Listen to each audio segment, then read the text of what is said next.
오범수와 독고셀이 금기된 사랑을 끝내 포기할 수 없는 운명으로 받아들이게 될까? 그 말도 안 되는 질문이 오범수의 머릿속을 떠나지 않았다. 독고세리를 찾아 나선 지난 열흘, 그는 잠도 제대로 자지 못했고 학과 회의 중에도 논문 심사 중에도 심지어 학생들의 상담 시간에도 마음 한켠엔 늘 세리의 얼굴이 떠올랐다. 분명 처음엔 책임감이었다.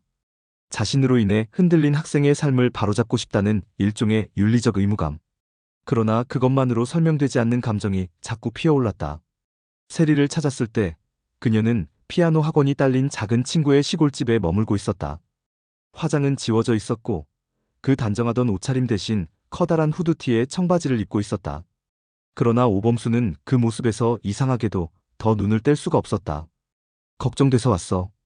그 말은 오범수가 평생 살면서 처음으로 누군가에게 감정을 고백하듯 꺼낸 진심이었다.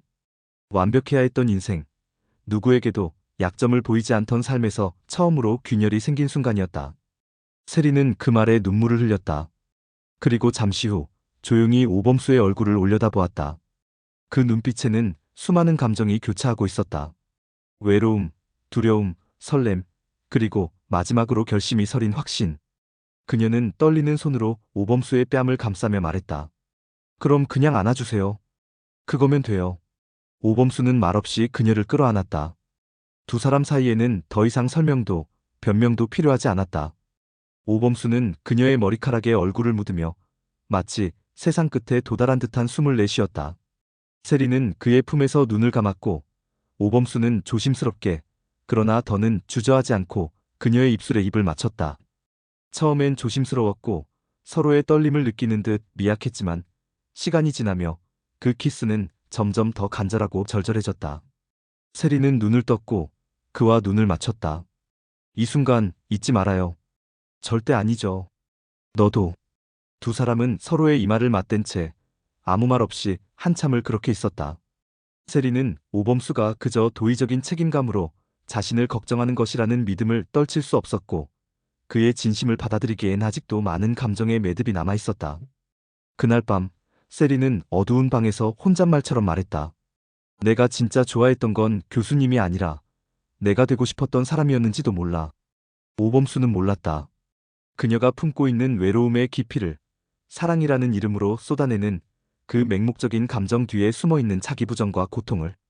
서울로 돌아온 후 세리는 다시 독고탁의 집으로 가지 않았다. 대신 한봄의 집에 머물며 자신을 되돌아보기 시작했다.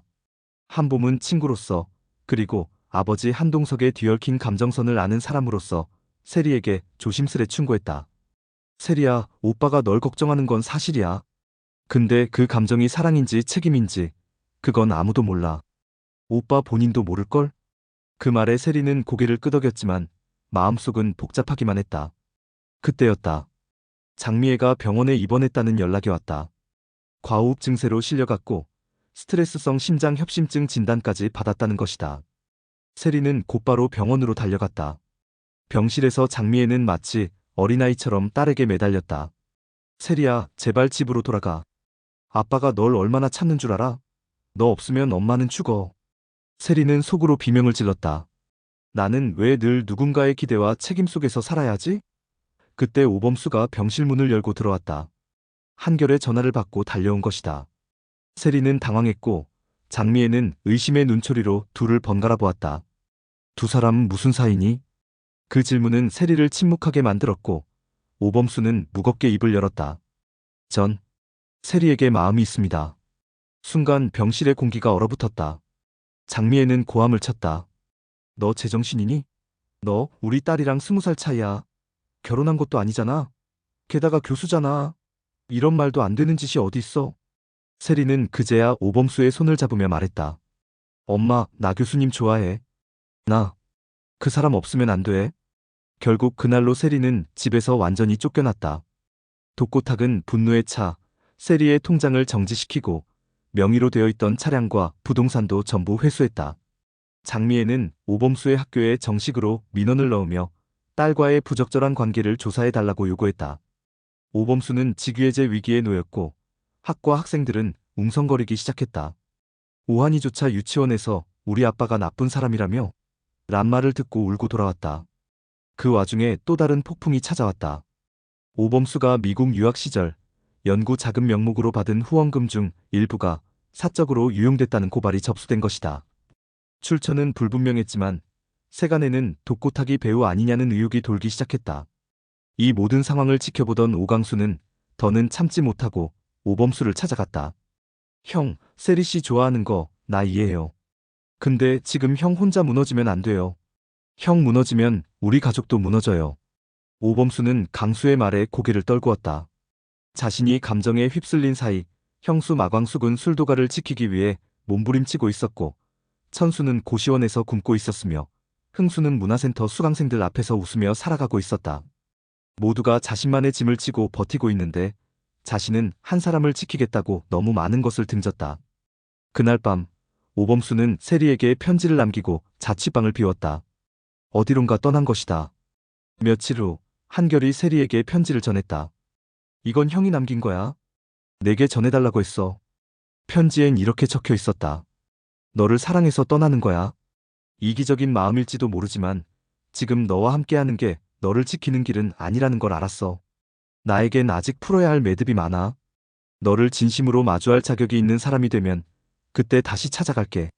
그때까지 너도 너의 삶을 살아. 그리고 미안해. 고맙고. 그날 밤 세리는 한강 둔치에서 편지를 가슴에 품은 채 하염없이 울었다. 그녀의 뒤에서는 누군가가 그녀를 몰래 지켜보고 있었다. 낡은 야구 모자를 눌러 쓴 남자였다. 그리고 그 남자는 핸드폰을 꺼내 한 통의 전화를 걸었다. 예, 회장님. 세리 씨. 혼자입니다. 곧 실행하겠습니다.